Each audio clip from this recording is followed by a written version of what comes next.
তো আজকে ওল কোঁড়া রেসিপি বানাবো। তো আমি ছাড়িয়ে নিয়েছি, নিয়ে কড়া বসিয়ে জল দিয়ে আর ওটা দিয়ে দিলাম, দিয়ে নুন দিয়ে দিলাম, দিয়ে ফুটিয়ে নেবো ভালো করে।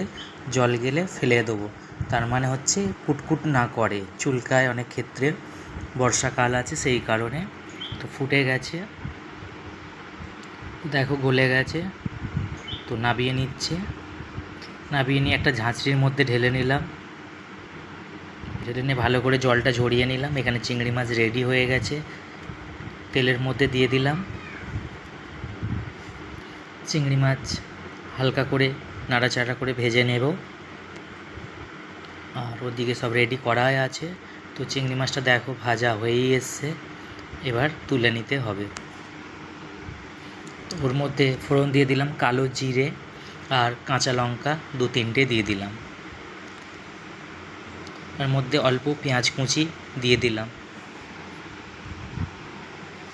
পেঁয়াজ কুচিটা দিয়ে হালকা নাড়াচাড়া করে ভেজে নিতে হবে। তারপরে হলুদ গুঁড়ো দিয়ে দিলাম আর আদা রসুনের পেস্ট দিয়ে দিলাম, দিয়ে ভালো করে এটাকে ভেজে নিতে হবে। তো কাঁচা গন্ধটা চলে যাবে। তো চলে যাওয়ার পরে হালকা জল দিয়ে দিলাম, তো যাতে মশলাটা নিচে লেগে না যায় কড়াতে, তাহলে তেতো ভাব এসে যাবে।